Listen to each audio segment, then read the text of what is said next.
Welcome back, everybody, to the Fantasy Hockey Hacks podcast. I'm Devin Davidson, your host. With me, as always, Bruce Gunther, Tyler Homan, and a special guest tonight. We've got Mike McLaughlin from Left Wing Lock. Mike, how you doing? I'm great. How are you guys? Good. It's been a while. How you been? How you been keeping? Yeah, doing fine. Staying busy. Draft kit season. That's right. Well, tonight we're going to do our Stanley Cup Final preview and predictions. Mike has been kind enough to join us and help us out. This is our first live stream with Mike, so Mike, don't be alarmed. You are live on YouTube. You'll be YouTube famous shortly. Outstanding. And, of course, we're also going to talk about some potential player movement in the offseason. I should mention John Enns is not joining us tonight. He's sad he missed another one here, but he was in Swift Current today buying a vehicle. So, John, we'll see you next week for sure. I should have mentioned, as always, we are a proud member of the Hockey Podcast Network and the official podcast of Left Wing Lock. Boys, where do you want to start? Well, we have John's list. We got John's list. Should we start there? Or you have anything else burning on your mind you want to talk about, Tyler? No, I don't. Not today. Okay. No banter. We'll get right into it. We got a lot of stuff to talk about, so let's try and cram it all into in about an hour or so here. And we'll start with John's list. So for anyone that's new to the show, if you're listening for a while or if you're new, this is John's list, John's shit list. And we might even change the name because John hasn't been here for a few weeks, so it might be Tyler's list soon. Yeah, this is not John's list. Just the list. Anyway, tonight, James Anastasio, I don't even know if that's how you pronounce that, but 29-year-old from Staten Island who knocked out a Tampa Bay Lightning fan earlier this week. I'm guessing most of you guys saw the clip. Yep. Yeah. Pretty rank. Anyway, he's been arrested since, 2 counts of assault, disorderly conduct, and harassment. If you missed the story, I'm going to put the link for the tweet in the show notes. But he punched the one guy, tried to run away, punched another guy, arrested shortly after, and he's since been banned from MSG. But Tyler, I'd like your take on this. What'd you think? I mean, obviously it was kind of disgusting to turn around and sucker punch somebody. Pretty good shot though. He got all of it. Sure did, yeah. Interesting too that he ran away and then punched somebody else after that, and then he wore his Rangers shirt to his court appearance. So I'm sure the Rangers appreciated that. Well, Bruce, you mentioned that to me, and I thought, did he wear it to his hearing, or did he was he in jail for like 3 days and that's all he was wearing? I think that's what he was wearing when he was arrested, and I don't think he was in jail. Yeah, don't they give you like an orange jumpsuit or something, some coveralls to wear? That's once you get to prison. Yeah, I think he was. He was just in lockup. So. Yeah. Bruce, have you been there? You seem like you know a lot about it. Bruce has not recently. No, it's been a while. Not recently. You gotta have a good story for us, I'm sure, Bruce. No, there's no story there. I did not get a jumpsuit when I took my turn, but they did take my shoes and my belt and all those goodies. All the key I was only things. in there for a couple hours, but they definitely took my shoelaces. So I didn't get coveralls either. So I can proudly say I haven't been to the clink, guys, but good on you. Bunch of hardened vets around here. That's right. You haven't lived yet, Devin. No. I should have posted my mugshot on the back on the wall so that you guys could see it on the video. You should do that. I never got that far. Did you have the headband on? No, headband back then. I was so hard that I was actually wearing a turtleneck in my mugshot. Nice. Yeah, you did your best Dwayne Johnson impression circa 1993. That's right. Yeah, you almost got the year right. It's pretty close. Or is it 94? I can't remember, but... Oh, no, I was talking about my arrest.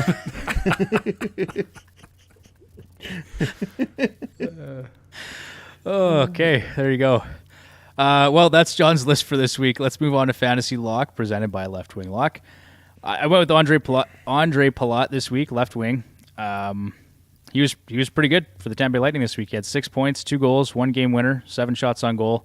I think he had 2 assists as well in game number 6. So he did great. all week. He was their best player. I think the next closest was Stamkos with 3 goals. And when I looked, I think the best Rangers player was I can't remember who it was. He had 2 points. Oh, it was Frankie Vetrano. He had 2 points. He had 1 goal, 1 assist. That was the Rangers' best player all series at 2 points. Ouch. Not great. Not great. Not great. Not great, no. And then, of course, I had to give some love to Andrei Vasilevsky. He averaged 21.4 fantasy points per game in the last 3 games. So after losing the first 2 games of that series, he went 4-0 with 106 saves, a 1.25 goals against average, a 955 save percentage, and a 3.72 goals saved above expected. So, Bruce, you like that number? It's nice. I like that. Not too bad, I like eh? it when it's a positive number. Yeah. These aren't Mike Smith numbers. No, they're definitely not. Okay, so there you have it. That is Fantasy Lock of the Week. I'm going to turn this over now to Bruce, who's going to cover headlines with the Hacks. All right. 1 second. There we go. All right. So news this week. So we really had to scrape the bottom of the barrel to get some news put in here this week. But Be honest, Bruce. Be honest. There was no news in there until about 2 o'clock this afternoon. Like I said, we were scraping the bottom of the barrel to find some of this stuff here. So, all right. So we started off here. According to Frank Saravalli, Barry Trotz and John Tortorella are believed to be the finalists for the vacant Philadelphia Flyers head coaching job. Fantasy spin on this is it could be a very good thing for young Mr. Hart, whose fantasy value took a pretty big hit after the last 2 seasons. Drafted in the 11th round on average, ADP of 127. Hart owners were no doubt disappointed by the results. Well, considering I drafted him the last 2 years, yes. Look at that negative number, Bruce. Look at that. Yeah. That is ugly. Ugly. Nice. We won't mention it on the air just because Mike's here, so we can just check that out on the notes later. But it's not pretty. I do want Mike's input on this. Like, Mike, what's your take on either one of those coaches potentially taking over for Philadelphia?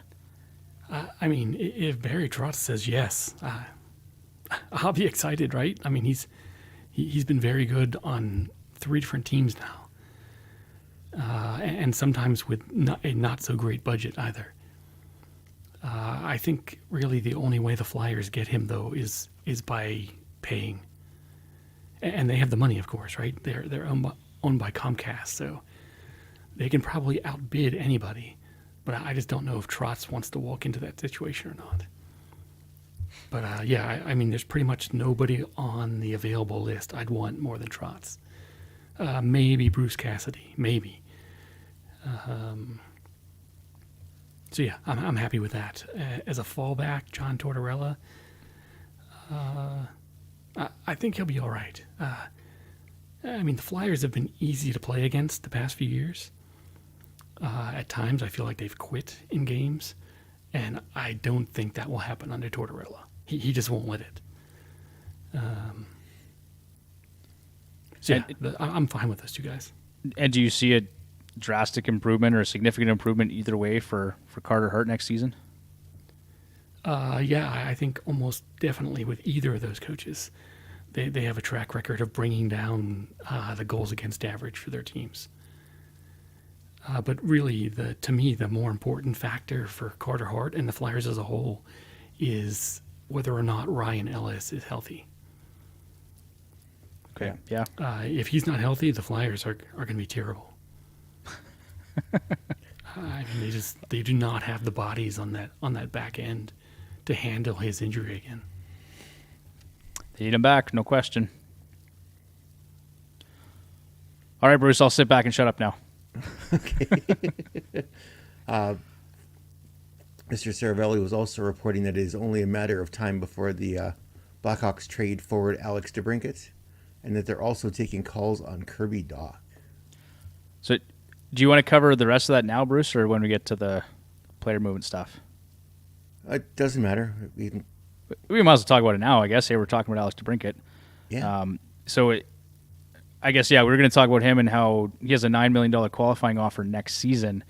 And it makes a lot of sense. I mean, I'll just scroll down into my notes, but I I couldn't figure out why they would want to trade DeBrincat, right? We all know that the Blackhawks are moving towards a rebuild, and I thought that DeBrincat would be a big part of that, but sounds like that's not going to be the case because of his $9 million qualifying offer, and it makes more sense when you look at the Oilers situation with with Duncan Keith, because according to Puckpedia, if he retires this summer, his $5.5 million cap hit will come off the Oilers' books, and Tyler, like we've talked about in the past, they'll have a $3.4 million positive recapture.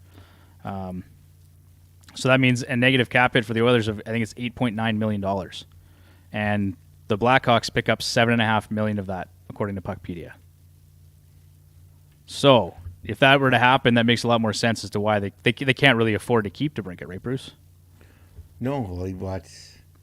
Oh, yeah, but it expires, so they've got...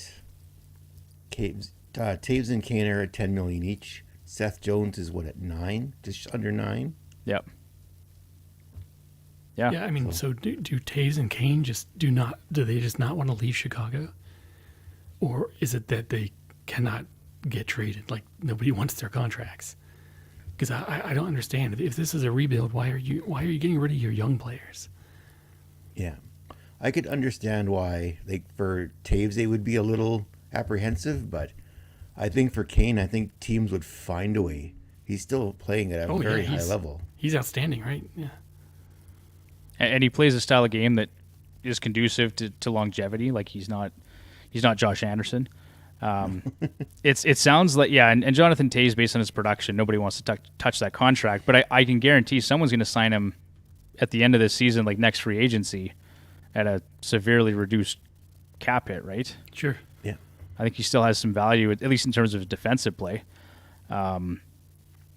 So yeah, and I think the explanation I saw too, Mike, in terms of why you'd move DeBrincat was just because they're going to be so bad for the next 5 or 6 years that by the time they're actually good again, Kane's going to be gone essentially, or most likely, and then how old's DeBrincat going to be, right? Because in 5 or 6 years, he'll be 30, 31, right? So he's still not old, but I mean, you can get maximum value for him right now.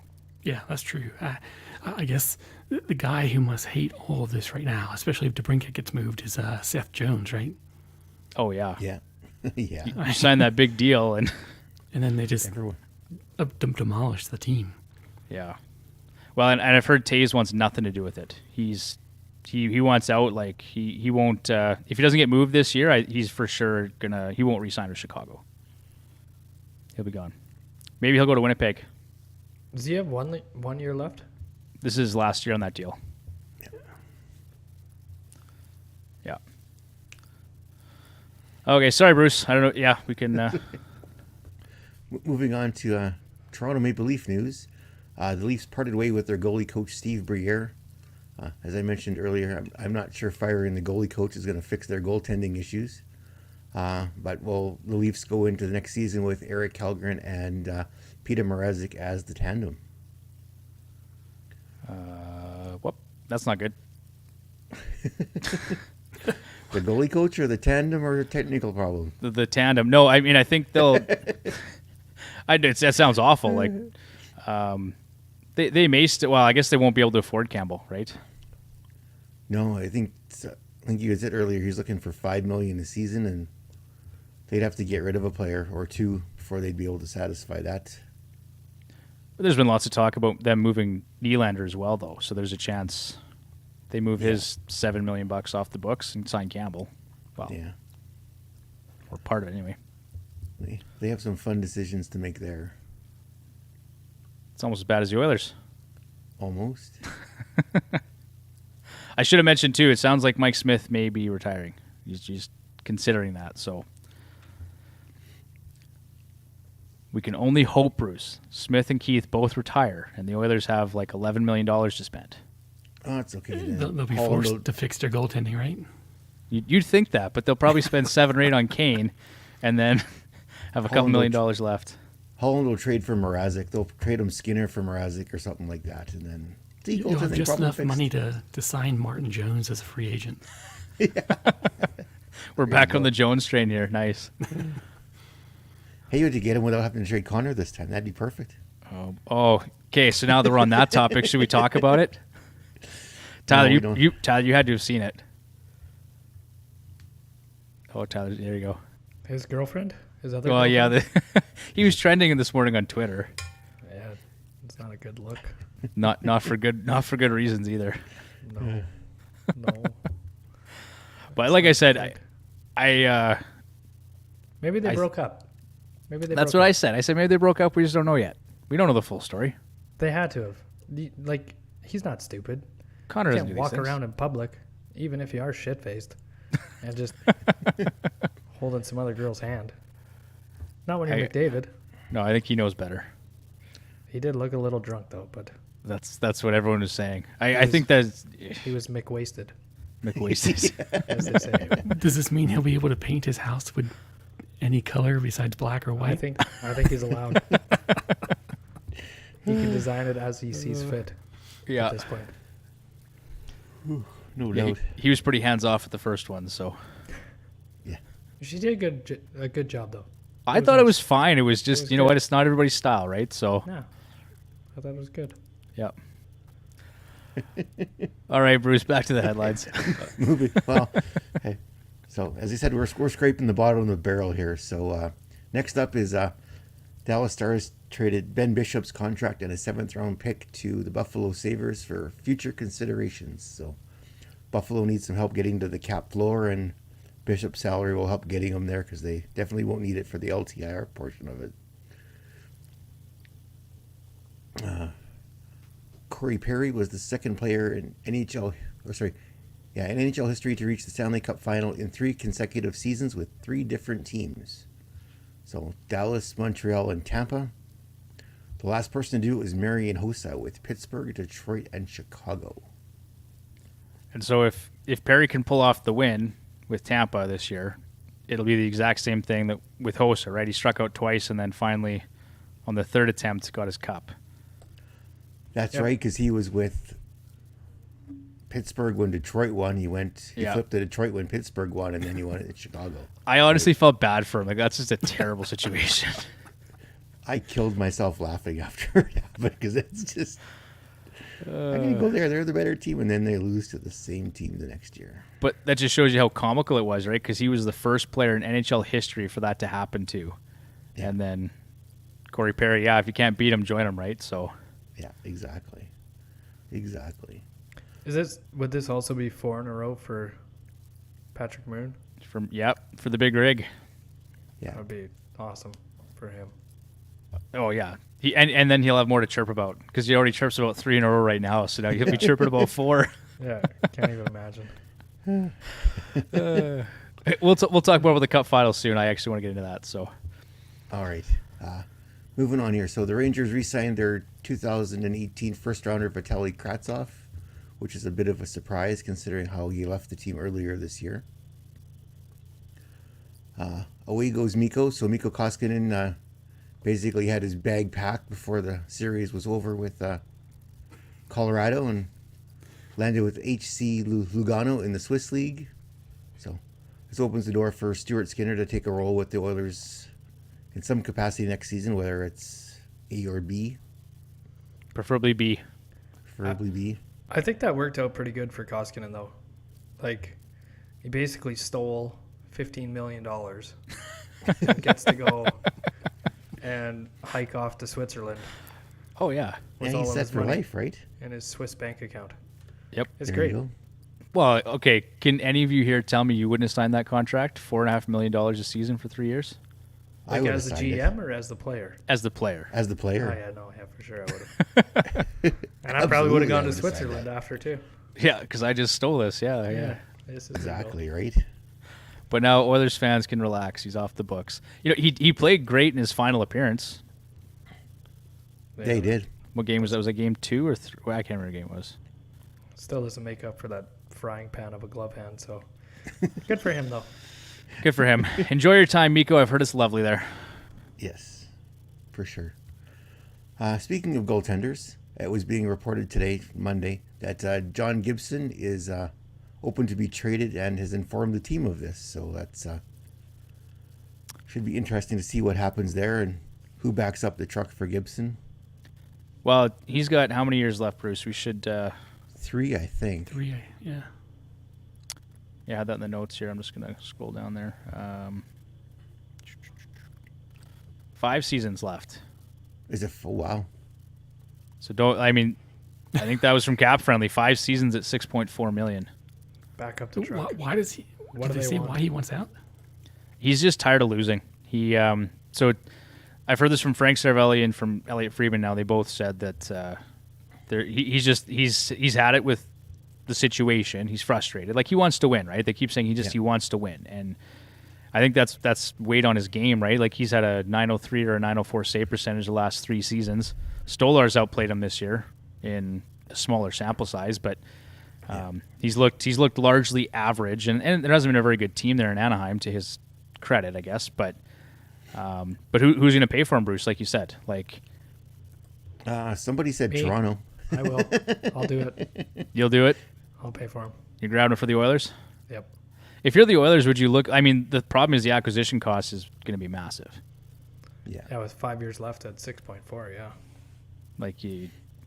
But Mike, I'm interested on your take on Gibson. Like, is he? Because there's been lots of people that have said he's maybe not as good as people like to believe that he is. Technically he's good or whatever, but he's just. What's your take on John Gibson? And he's a weird goalie. When you look back at his history, his first handful of years in the league, his penalty kill save percentage was obscene. It was so high above the league average for multiple years.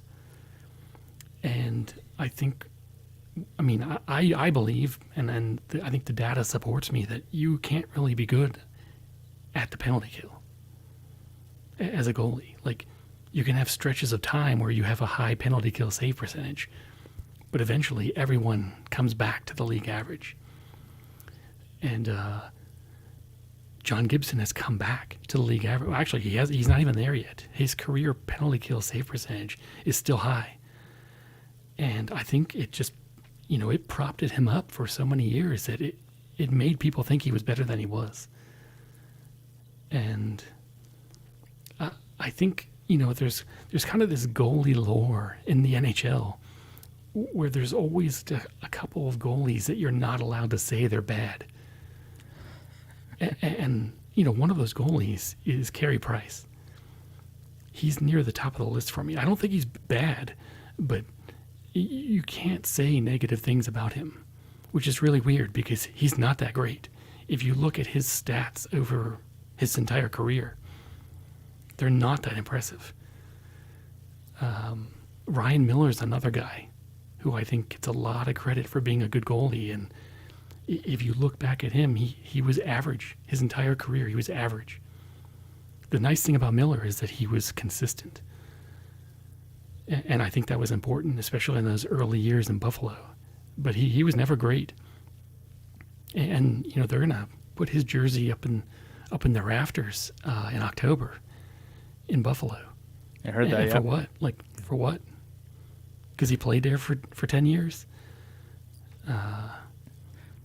So I don't know. I think this is something that's very specific to goalies in the NHL. Just some goalies get a reputation. People say they're great, and then that's the end of the conversation. Like, for the rest of their career, they're great.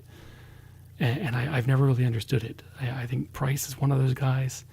I'd even throw in Ron Hextall into that group.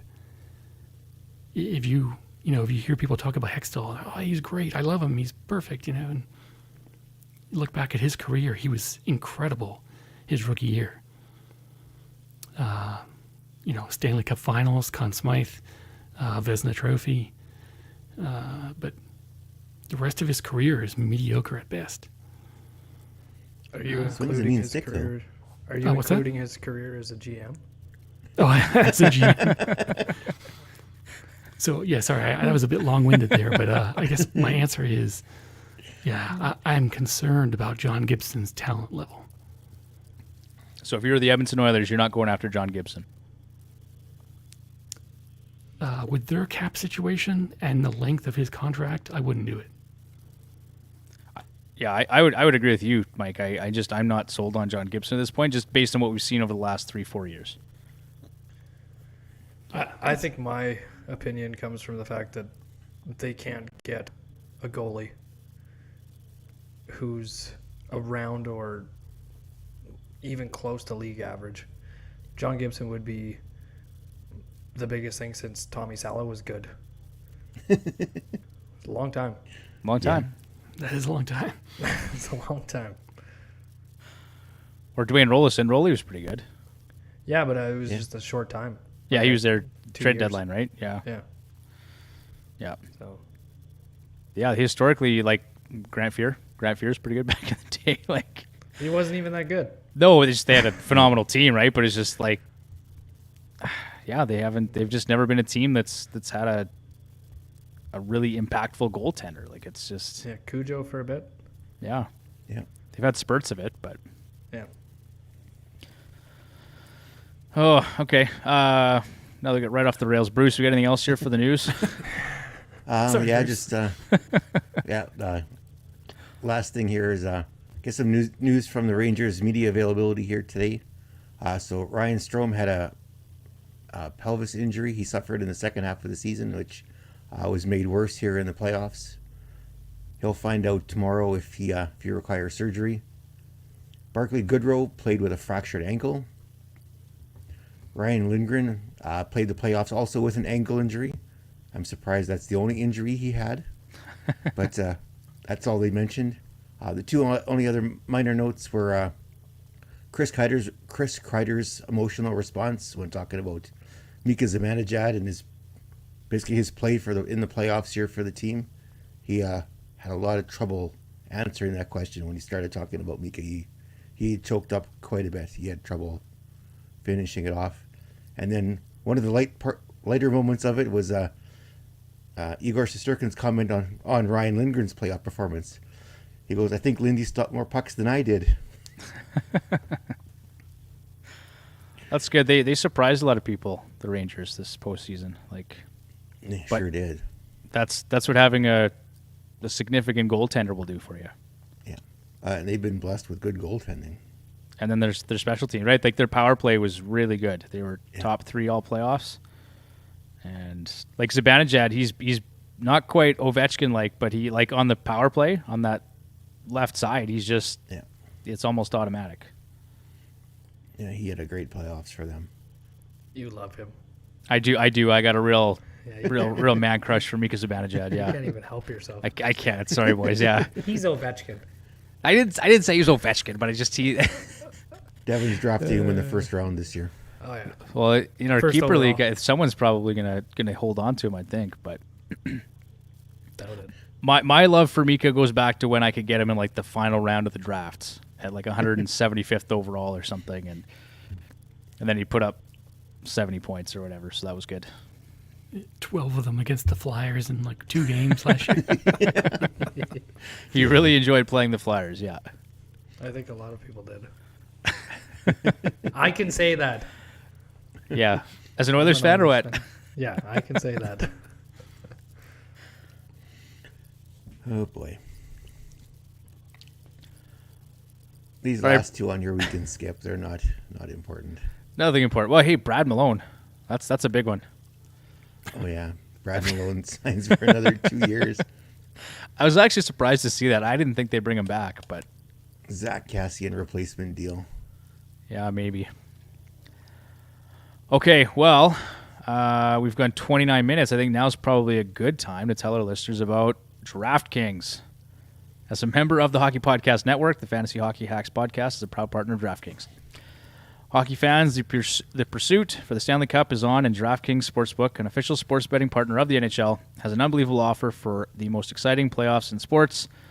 Customers can bet $5 on any team to win and get $100 in free bets, no matter what, win or lose. Looking to turn a small bet into a big payday during playoffs with DraftKings same-game parlays? You can do just that. Create your own parlay by combining multiple bets, like which team will win, how many goals will be scored, and more. It's your shot at an even bigger payout. DraftKings is safe, secure, and reliable. Best of all, you can deposit and withdraw your cash whenever you want. Download the DraftKings Sportsbook app now. Use promo code THPN. Bet $5 on any NHL team to win and get $100 in free bets no matter what. That's code THPN at DraftKings Sportsbook, an official sports betting partner of the NHL. Minimum age and eligibility restrictions apply. See show notes for details. And if you or someone you know has a gambling problem, we've got all the crisis and counseling information in the show notes, which will be on our website, fantasyhockeyhacks.com. And it looks like Tyler has joined us again. I was going to say, he really didn't want to do that ad read. He bailed right out of the whole thing. Did I get out of it? Is it You over? did. Yeah, we're done. You could have turned your camera off instead of leaving the stream, but I mean, either way, he was that offended. It decided it wanted to do updates right at the right time. So Oh, I'm not boy. even upset. There you go. What a Perfect. relief. Well, hopefully we have your audio later. Yikes. I mean, we're going to have the live stream regardless, but yeah, for the podcast, it'd be nice to have the audio. Sorry about that. It's okay. It happens. Can strike the updates excuse out the window, so he's got to use a new one next week. Oh, yeah, you will. I'm going to run out of them. That was a real thing. That actually happened. I believe you. I believe you. All right, let's talk quickly about Tampa and the Rangers. I don't want to spend too much time on it, but basically Game 6, let's talk about that. Steven Stamkos came up clutch, had 2 goals in that series, or in that game, including the game winner, almost right after Mika Zibanejad. It was Mika Zibanejad, right, scored on the power play? I think so. I don't remember. But either way, Stamkos went down and scored 2 more goals. So, You remember. what else we got here? The Lightning have now won 11 straight playoff series, trailing only the New York Islanders with 19, the Montreal Canadiens with 13, for the longest such streaks in NHL history. Vasilevsky, in his 8 series-clinching games, 0.25 goals against average, a .991 save percentage, and 6 shutouts. Pretty impressive. That's pretty good. Mike, you'd probably trade for that guy. Those are incredible numbers. Jesus. I thought it was a typo, 0.25. No, I promise. That was accurate. What else? Oh, it was Frankie Vetrano, that scored for the Rangers, not Zibanejad. I guess if I read my notes, that helps. I can guarantee what I say in this podcast is accurate 65% of the time. And the Rangers were held to just 3 goals in the final 3 games of that series. It's incredible. You can't. Incredible. They Yeah. couldn't do anything 5-on-5 against them. No. Yeah. Which was funny because the Lightning actually weren't, like, before that series, had struggled a bit 5-on-5 as well. Like, I think, and Mike, correct me if I'm wrong, but I looked at their 5-on-5 numbers. They were like kind of at or below 50%. So, but they, Yeah, I know it took them a game or two, even in this series, to kind of warm up. But man, once they did, they dominated this series against the Rangers. I mean, on the surface, it seemed kind of close, but kind of looking at the underlying numbers, Tampa just destroyed them. and of course, the only thing that really held them in there was Shesterkin. And so in that series, he had 195 saves, 2.33 goals against average, a .933 save percentage, and a 7.45 goals saved above expected. So pretty impressive numbers. I mean, those aren't Vasilevsky numbers, but pretty good anyway. Man, how lucky are the Rangers? They get Henrik Lundqvist's career, and then they just follow that up with Shesterkin. Like, Yeah, no It's nuts. downtime. Just it's crazy. We've talked about it lots on this podcast. Like, the Rangers turned it around quickly, right? That letter they wrote to fans wasn't that long ago, and to go from, like you said, Lundqvist now to Shesterkin, like some franchise. I mean, I'm not going to complain as an Oilers fan because we have Connor McDavid, right, and Leon Draisaitl. So we've got some pretty incredible players in our own right, but not like. Yeah, but we've been writing letters since like 91. That is true. Yeah. We've really struggled. Yeah. And then just some hot streak notes here. So in that series, East Conference Final, Stamkos 3 goals, 8 shots on goal. Palat 6 points, 2 goals, 7 shots. Kucherov with 3 points and 9 shots on goal. And Vasilevsky, like I just mentioned earlier. So in total, final 4 games, 4-0, 106 saves, 1.25 goals against average, a .955 save percentage, and a 3.72 goals saved above expected. So, and then let's move on to the Stanley Cup preview and our predictions. Just really quickly, Colorado in the regular season had 119 points. Tampa Bay had 110. Both teams had over 50 wins this year, obviously.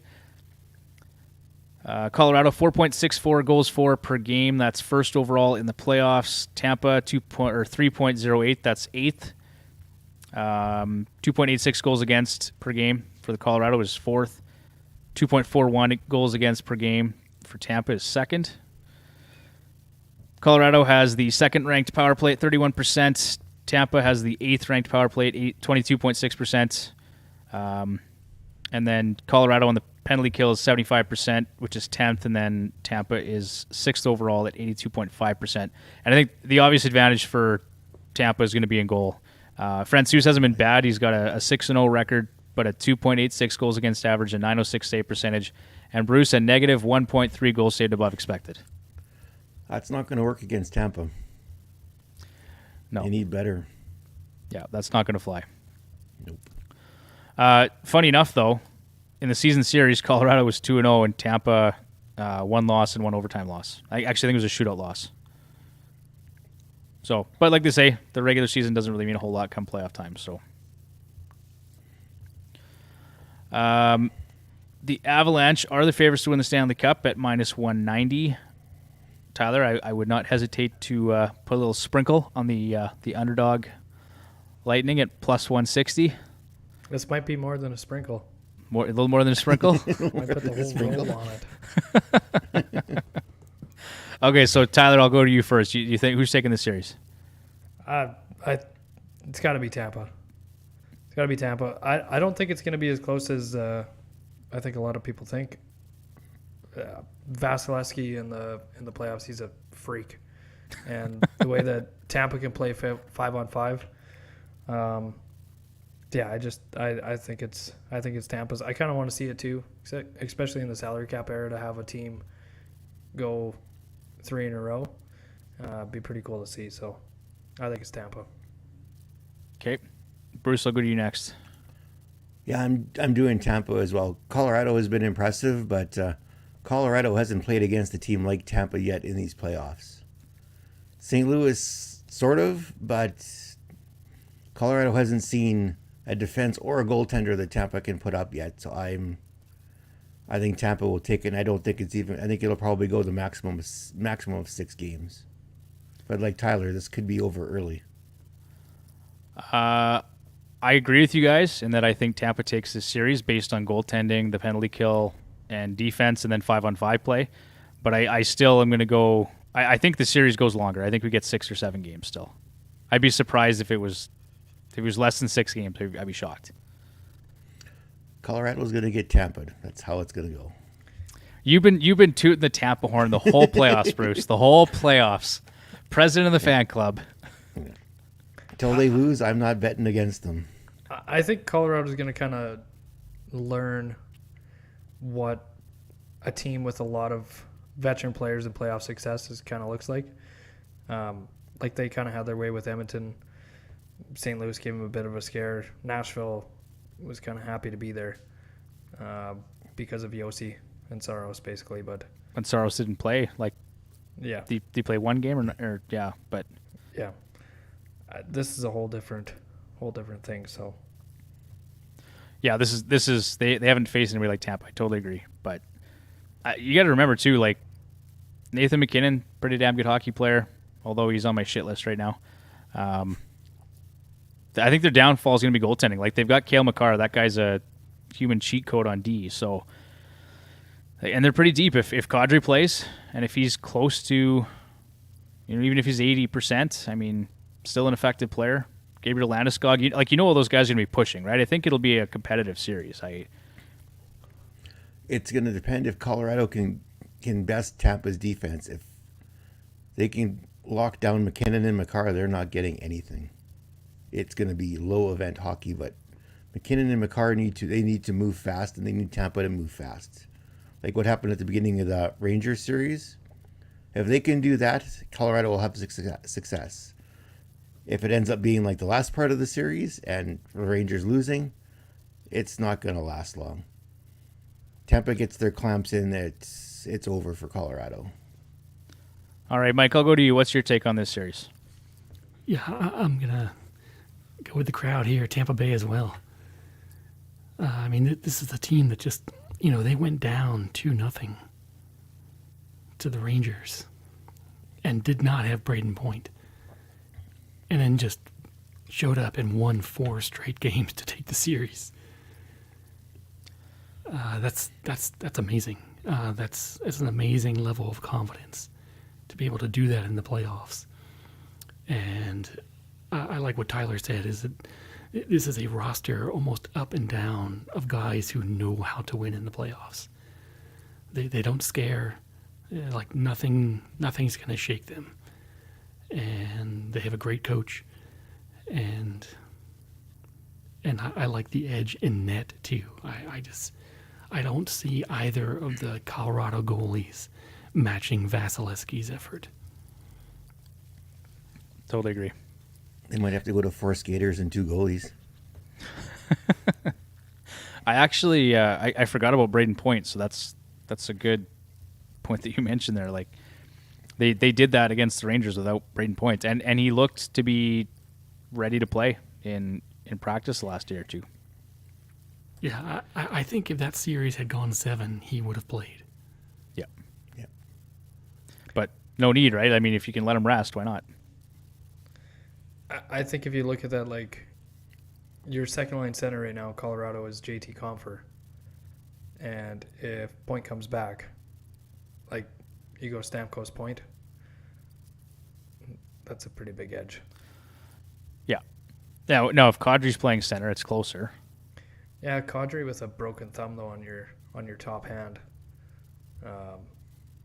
That's manageable, though, right? Is it not, on your top hand? Depends on how many times they hit it with a stick. Yeah, Well- that's kind of where your power comes from. Like, you're not going to be winning faceoffs as a center. You're Yeah. not going to be taking shots from the outside.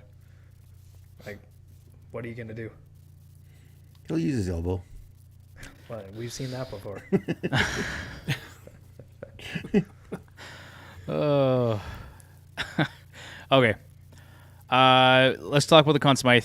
So right now the odds are plus 180 for Cale Makar, plus 210 for McKinnon, plus 400 for Kucherov, plus 400 for Vasilevsky, and plus 1,500 for Steven Stamkos.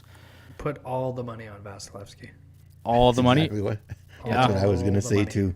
All of the monies. Vasilevsky. Every one of them. US dollars if you have any. You wouldn't Put put it even on. just a little sprinkle on Stamkos the way he's been playing? No. At plus 1,500? No. No, he Okay. kicked that goal in. That wasn't even a good goal.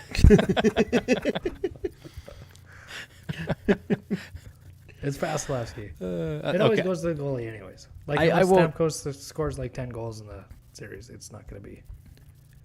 I won't disagree. He generally goes to the goaltender if he plays out of his mind, right? They usually give to the goalie, but And he's Vasilevsky. yeah. They already want to give it to him. They So- gave it to Kucherov. Was it the first year they won? Or the second? Yeah, but he had, like, Well, it he- was insane. He played unreal, yeah. Yeah. We didn't play the whole season, so basically his first regular season game was game 1 of the playoffs. Yeah. Yeah. Worked out pretty good for him. Worked out okay. Yeah. Worked out okay. All right. Any other points you guys want to cover on the Stanley Cup Final? Oh, excuse you, Tyler. That's not what that was. Okay. All right. Let's move on. We just got some discussion here, mostly centered around free agency and player movement here in the offseason. So since we're already on that topic of the Tampa Bay Lightning, let's talk about Andre Palat. ADP last season, 73.6. So he's taken somewhere in the 6th round. What does his fantasy value look like next season? Because he's a pending UFA.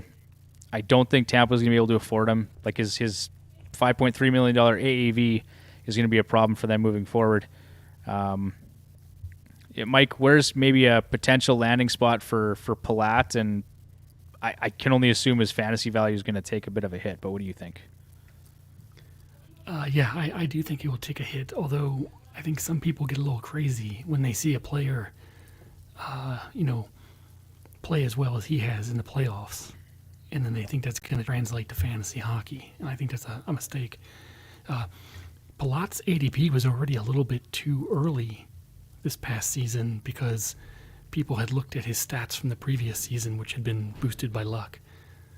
So I would be looking to take him later than even where people took him this past season.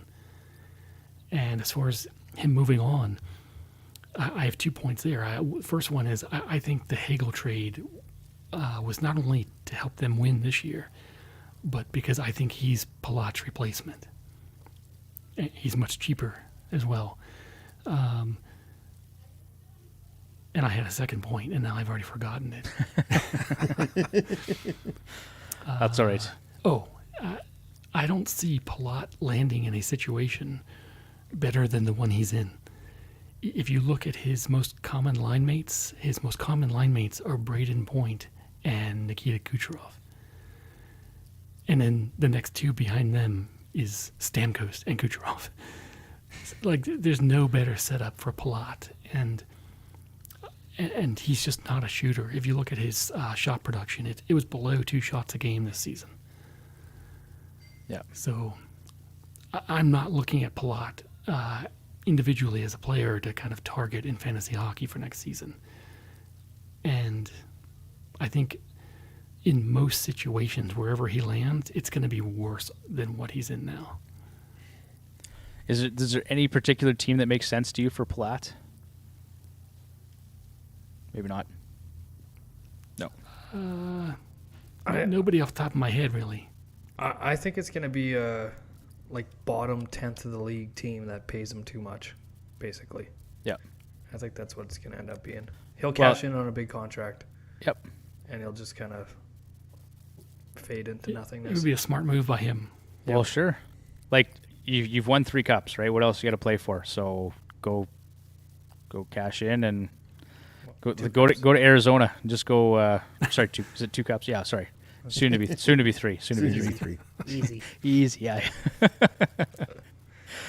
Okay, we talked about Alex DeBrincat. So anything else? I mean, do we think his can his fantasy situation improve from where he is now? I would say yes, based on the situation in Chicago. He went in the 3rd round on average last season. 78 points, 41 goals in 82 games played. Tyler, what's your take on Alex DeBrincat for next season? Well, I just want to say, what a terrible way to structure a contract. Because they never intended to pay him $9 million. So, you know that's the minimum that you have to qualify him for. Why would you structure it like that? Give him a bit of a higher AAV and bring that down to 7.5, kind of at a Tarasenko level. Yeah. You score 35 to 40 goals. I think his fantasy impact, the value could go up if he ends up with a team, considering he's only a $6.4 million cap hit. There's a lot of teams that could afford him, and a better team than Chicago.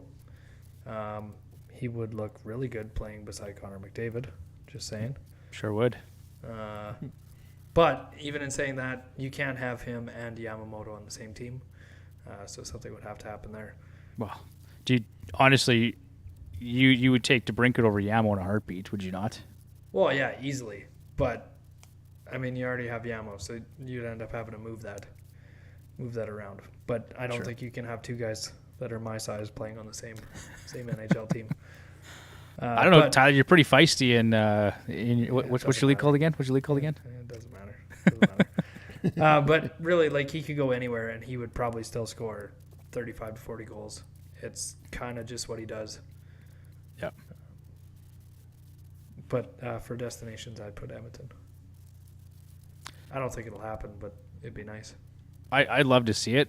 I just don't think Edmonton can give up the assets to get him. It's going to be a steep price, right? I mean, if Keith retires, that price probably goes down a little bit. Well, and then if Keith retires, are you just going to bring Kane back, right? That's because I think Kane would like to stay in Edmonton if the dollars make sense, right? I think he's still hung up on that a bit, but I think in his position, based on his financial situation, I think if he can get more money somewhere else, I think he takes it regardless. So I think your backup plan is either DeBrincat or, since everybody here is talking about it, Josh Anderson. I was telling Bruce earlier, I really don't have much interest in Josh Anderson. I like him as a player, but I don't like his contract that much because he signed for another 5 years, I think. Is he not? 5.5, yeah. right? And he's often hurt, and he could end up being Milan Lucic 2.0. Like I know he skates better than Lucic, but he scored 27 goals is the best he scored, I think, and since then he's barely cracked 20. I don't think people here, at least listening to people, they kind of compare Kane and him together. Kane's on 5 different levels above. Agreed. Josh Anderson. Yeah. Agreed. Everything that Kane does, his ability to score is right up there with anybody else. And he can hit and he can fight. He's a bit of an idiot, but if the contract made sense, and it wasn't long term, I just don't think it's going to happen here because I think somebody is going to pay him too much over too many years somewhere else. And in his situation, I would take it. So let's talk about Keith here it's not Keith, Kane. My point I was going to say about Evander Kane is I think unless Keith retires, there's slim and no chance he returns to Edmonton, right? But if Keith does, you got to look at his numbers. 56 points in 58 games, regular season and postseason this year with the Oilers, 35 goals. So his 82-game pace, 79 points, 49 goals, 295 shots, averaging 3.6 a game, 294 hits, that's 3.5 a game, and 137 PIMs. You just don't get, fantasy or real hockey, you don't get that kind of production anywhere. Fantasy-wise, all of that makes sense. In real life, though, a player like him, based on his history, once he's comfortable, I don't know that those numbers translate to a 3 or 4 year term on a contract. Yeah, because that could fall off an absolute cliff right after that. Yeah, and in Edmonton's position, I don't know that you want to go ahead and do that. I'd be curious if he would go shorter. Could you give him $8 million for 2 seasons? Yeah, that sounds really good on NHL 22. But I think if he listens on July 13th to other teams that want to give him that extra year or that extra $2 million, sure, or 2 extra years or whatever, yeah. I think in his situation he'll probably take it. And I don't think anyone would blame him, right? I mean, I think you're probably right, Tyler. But I'm just hoping he'd at least consider the opportunity to win playing next to Connor, right? Even if you do take a short-term deal, because he's is he 30 or 31? Yeah, I think he's 30. I think he'll be 31 going into next season. I think you have to look too at his letter to the fans or whatever. Oh yeah, it really sounded like a goodbye. It sounded like a goodbye.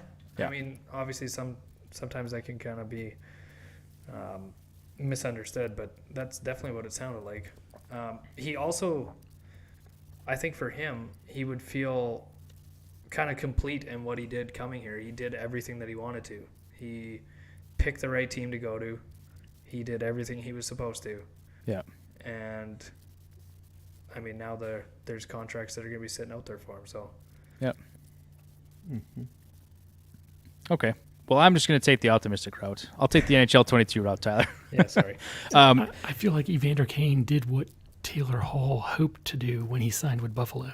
Yeah. Exactly right. Yes, yeah. He picked Jack Eichel, thought he was going to score, 40 goals, and he ended up having the worst shooting percentage of his life, and so did Jack Eichel. Mm-hmm. So there was no points between them. And then, of course, he got traded for peanuts at the trade deadline.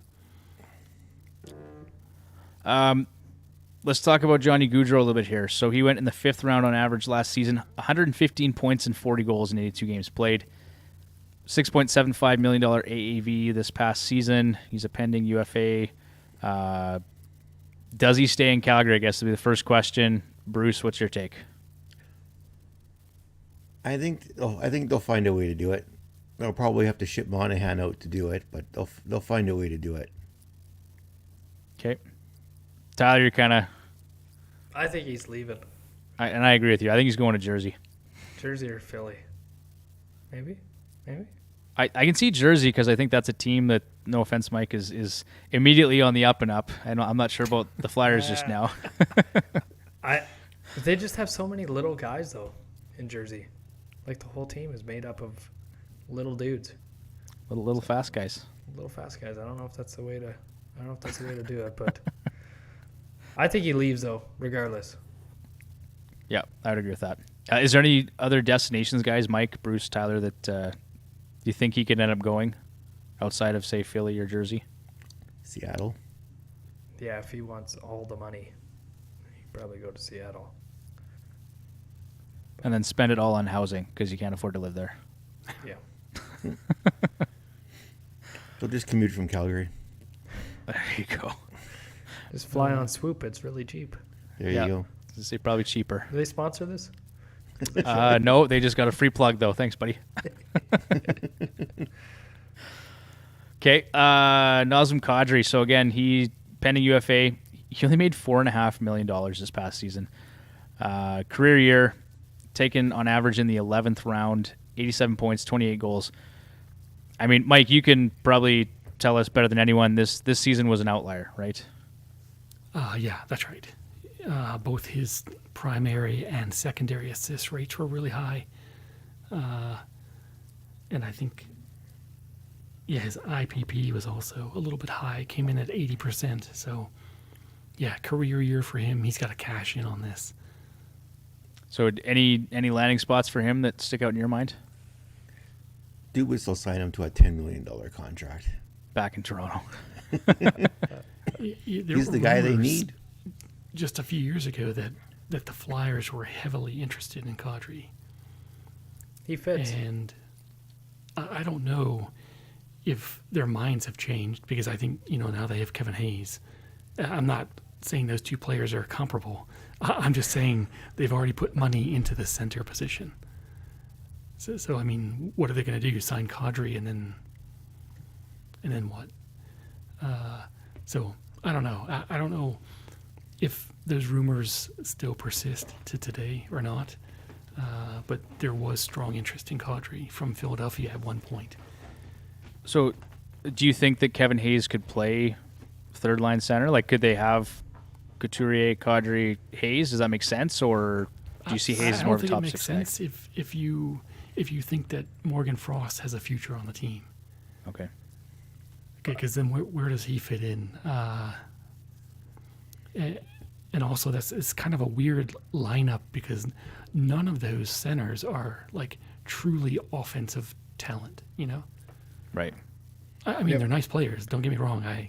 I love Couturier. I think Kadri's very good. But they're not guys you put on a short list of who's going to score 50 goals or 100 points. You'd have three like prototypical third line centers that could score. That's what they would be. Yeah. It would be a very weird setup, and it would basically bounce Morgan Frost. I mean, unless they pushed him to the wing. Yeah. So I don't know. I mean, I'm sure there's plenty of teams out there that would want Kadri there. What about Winnipeg? Yep. Well, assuming Scheifele goes, and Scheifele's another guy I want to talk about here too, because there's lots of discussion, chatter that he could be on the way out in Winnipeg. Yeah. So I mean, Winnipeg makes sense to me for Kadri if they're looking at going that direction with Scheifele. And actually, like you look at Boston right now, their center position is just decimated. Like Bergeron, he'll be back maybe a couple of months, like November. We're talking November for Bergeron. Something like that. Yeah, if And he then, resigns. Krejci left last season, so now they got Coyle and who else is there? I can't remember. Nothing. They got Charlie Coyle. So I think Scheifele would be a good fit for them.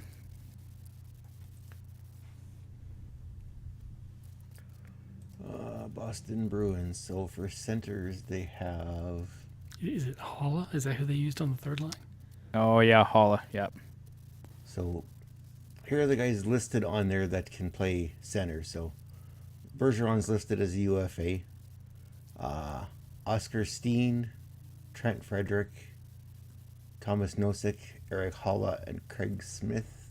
and Charlie Coyle. Like, not exactly worrying about that lineup too badly.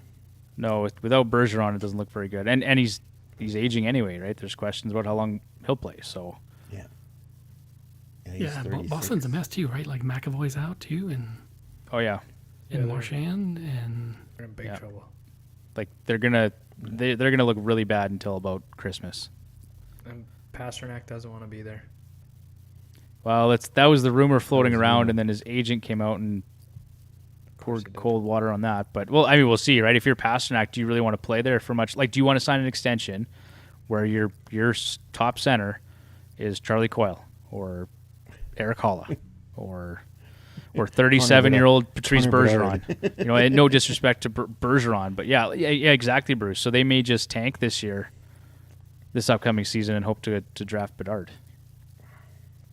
I think it makes sense to do. I don't think they're going to do it on purpose, but I don't think it makes sense to go out and spend anything for them this year. You have a built-in excuse. Yep. Yeah, for sure. Another place for Scheifele would be Pittsburgh, potentially, if Malkin doesn't come back. Yeah. But it sounds like they're trying hard to make Malkin and Letang work in Pittsburgh. I'm still convinced Letang wants to make more money somewhere else. Yeah. We're not going to have time to cover everybody on this list we had here, but JT Miller's another guy I wanted to talk about. 217 points in 202 games for the Canucks. Taken on average in the fourth round in fantasy drafts last year. 99 points, 32 goals in 80 games played. I think as Oilers fans, we all remember that last game of the season where he played like the final 10 minutes of that game. They were really trying hard to get him 1 point to get him to 100. Yeah.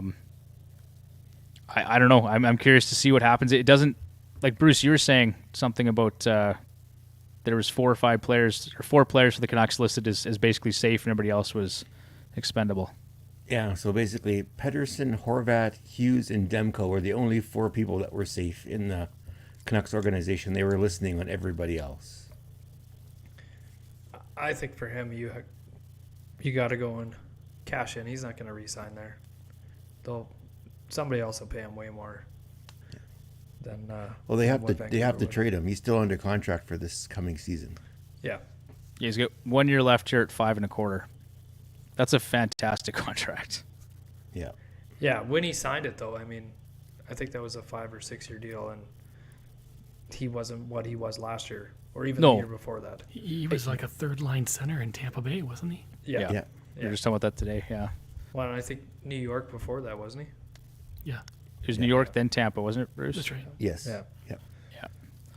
So he was good. Wasn't he somewhere in that kind of 60-point range for quite a while, and then he had a breakout season. He had 70-something points, and then, of course, he just went bonkers last year. But yeah, he should just tell Vancouver, I'm not re-signing any kind of extension. I'm going to see what it looks like. Trade me wherever you want. Yeah. I think they probably know that. Yeah. Any destinations stick out in your mind for JT Miller? I think it would be different for a trade as opposed to a free agent destination the following season. But I think whoever it is going to really overpay and hope they can re-sign him. And I think it's going to be a lot.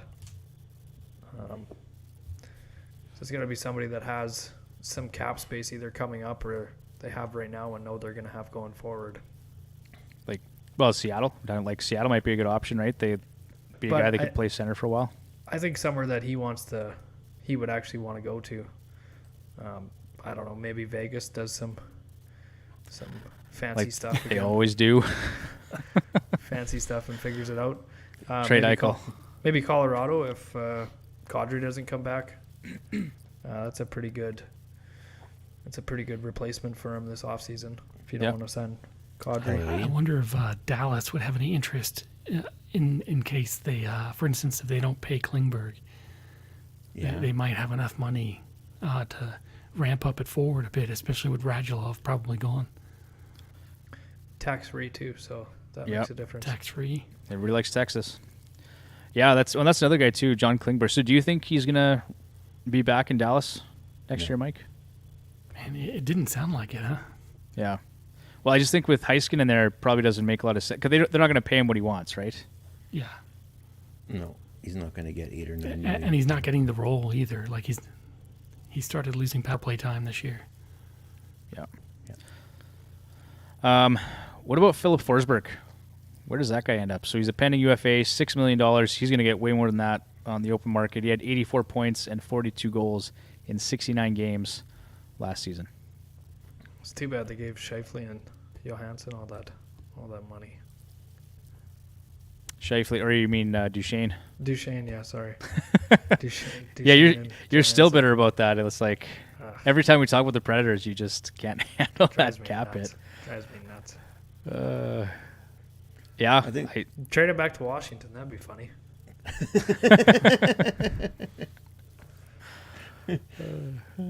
well, they need actually. That's another one talking about centers. Like Washington will probably need a center, assuming Nicholas Backstrom can't continue playing, right? Because there was word that he may not be able to continue playing with his hip injury he's dealing with. Kadri, yeah, I've heard that one floating around actually. Maybe they trade for JT Miller. Maybe. well, they need to I get think- younger. I think Forsberg resigns though in Nashville. So do I think they give him the money he wants right now, and they figure it out later with the other guys. And Okay. maybe there's a fit with Duchesne or Johansson in Seattle or Arizona or something like that. Yeah. Yeah, I think you got to keep Forsberg. Okay. Kevin Fiala. Where do you see that guy going? Taken in the 11th round of drafts. Sorry, Bruce. Taken in the 11th round of drafts last year. 85 points. Career high 85 points and 33 goals in 82 games played. He has a $5.1 million qualifying offer, and it's arbitration eligible. Sounds like he's looking for something in the $7 to $8 million range. Well, he won't be in Minnesota next year. That's for sure. That whopping cap hit they're going to take for their 2 buyouts pretty much rules him out returning. Yeah. New Jersey. You can add him to the little guy parade. Yes. The rest of the Oompa Loompas. Change the New Jersey Oompa Loompas. Oh, man. Okay. Well, too, he's only 25, so I think some team will take a chance on him. I don't know if he'll get the money he wants, but I think there'll be teams out there that'll take a look at him. Oh, yeah. No question. The other thing, too, is kind of his attitude. I've heard some negative things on Fiala. Just that he's kind of he's a little high on himself at times, apparently. Really only should be in the second half of the season, so. Yeah. Yeah. From January on, he can do that. But before that, just quiet you. Yeah. Darcy Kemper. I think we've talked about John Gibson. And we cut most of our D-men here. Yeah, Kemper's the last one. So taken on average too high, in my opinion. 22.8 ADP. Taken in the second round. 37, 12, and 4. 2.54 goals against average, 921 save percentage in 57 games. I mean, like his numbers are actually pretty good. But he is a pending UFA. $4.5 million is what he made last season. Where does he end up in free agency? And his fantasy impact can only really go down, I think, if you're moving on from Colorado. I think he stays. You think he stays? Yeah, I think he stays. Colorado doesn't want to have to go searching for another goalie, and they gave up a fair bit to get him. So I don't think they're going to let him go. I think they might. Marc-Andre Fleury's still out there. If they don't win this year, do they come back with most of the same team minus Kadri? Somebody kind of replacement level for him and Fleury? I don't know. If you're Colorado, are you comfortable doing that for one more year and then just finding your goalie after that? I mean, Edmonton's done it for 20 years, so. It's worked out really well for him. Probably. Is Fleury someone the Oilers could target? Assuming some things fall into place here and they have some cap space to play with. Yeah, probably. Fleury Fleury's probably going to sign a 1 or 2 year deal for not insane amount of money, probably market value, somewhere that he could win again. Sure. It didn't really sound like he wanted to play in Canada, but Okay. if Kemper doesn't re-sign, he could end up in Edmonton. He almost did this past offseason. Yeah, I thought Edmonton was a good spot for Kemper. It was close. I don't know if you're Edmonton if you want to do that, just with his injury history. Mike Smith 2.0. Yeah, Well, just and better. Yeah. Less goals from the other end of the ice. less chaos. But then it's. And if he goes down, you got Skinner, right? So, and how confident are Skinner playing more than 35 or 40 games next year? Yeah. If I'm Edmonton, I try and sign Holtby. That's what I do. Yeah, you mentioned that you like Holtby, hey, for Edmonton. I think he can. You see lots of goalies that were like Vezina Trophy winners or kind of finalists for that award who have 2 or 3 seasons that are down years, kind of bounce around a bit, and then are able to kind of pull it back for 2 or 3 seasons. He's not old, like early 30s. He kind of fits where you'd want to be, and he's somebody that could get on a run, especially in the playoffs. He's done it before. Yep. He doesn't really have an injury history. I think he'd be a good fit, and I don't think he'd be expensive. I actually like that, Tyler. Like I hoped he had signed with Edmonton last season, right? We talked about it, and he went to Dallas, obviously, but I thought he would have been a good fit for the Oilers. He was $2 or $3 million last year for Dallas. Yeah, $2 million. So Tax-free, of course.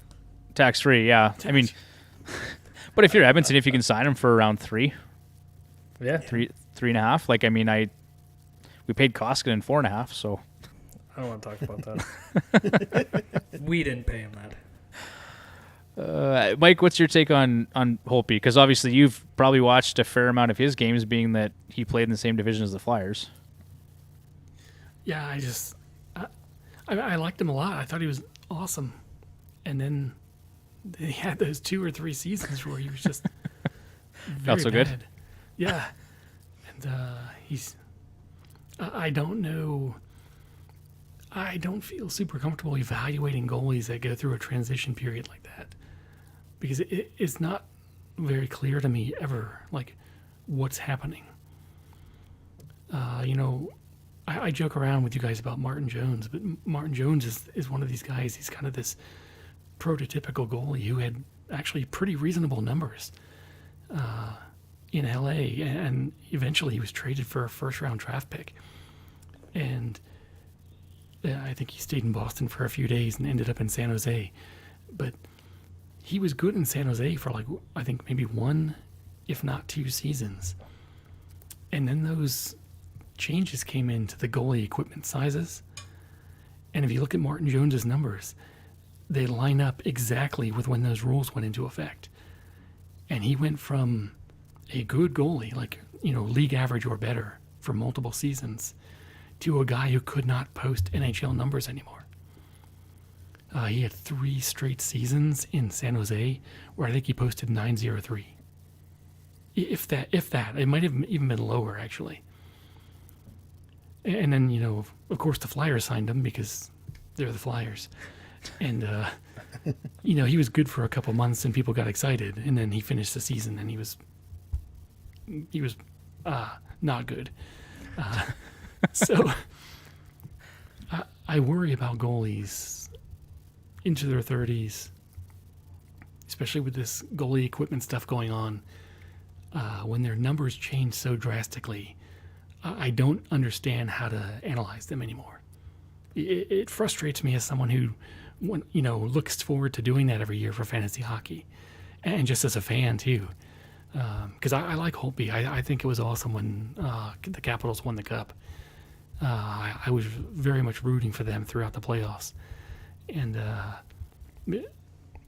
just to see him go through a couple of years where he was really bad was really disappointing. And so I don't know who Holtby is right now, I guess, is my short answer. Yeah. But like Tyler said, you can get him cheap. You don't have to sign him long term. It's not like it's not like he's going to have like 5 or 6 offers for 3 to 4 years at a piece. He's going to get 1 or 2 year deals, maybe from a few teams, right? And you can probably get him at a decent salary. And I think those are the kind of contracts that are worth taking. I would, if I were in Edmonton's position, as you guys brought up earlier, I would actually go after Holtby before Gibson, given Edmonton's complete cap picture. Yeah. And the relative size difference between Holtby's and Gibson's salary number. Yeah.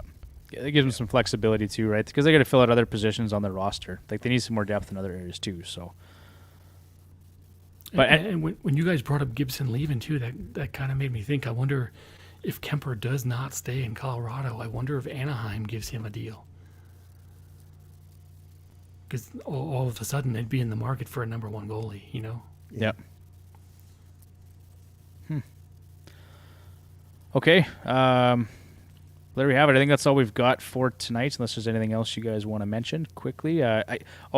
Before we take off, I just want to mention this episode of Fantasy Hockey Hacks is brought to you in part by Amazon.ca. Father's Day is just around the corner, and if you're anything like the hacks, finding the ideal gift can be a real challenge. So cue Amazon.ca. We included their best tech gifts for dad purchase guide in the show notes here. Be sure to check it out. Tons of great options. They've got the Ultimate Ears Boom 3 portable Bluetooth speaker. I actually have it myself. It was given to me for a Father's Day gift a couple years ago. It's durable, waterproof, sounds great. Check it out. It's just, if you guys like what we're doing and you want to support the show, be sure to use our affiliate links, and it does help us to continue creating original content and fueling Tyler's gambling habits, which I guess have been non-existent since the playoffs started, though. That's true. Yeah. I called the number. He called the number. And one last thing, we are still doing Ask the Hacks, although we've missed it the last few weeks. But if you do have questions regarding fantasy hockey or DFS or hockey in general, send them in. We'll get you entered to win a free 1-year subscription to the Left Wing Lock iPhone app. And with that, guys, I think we will call it a night. So be sure to check us out on Twitter at FH Hacks, on Instagram at Fantasy Hockey Hacks. Check out our website, fantasyhockeyhacks.com. And we'll see you guys next week. Mike, thanks for joining us tonight. Yeah, thanks again for having me on, guys. Thanks, Mike. And your head, Mike. man. Take care.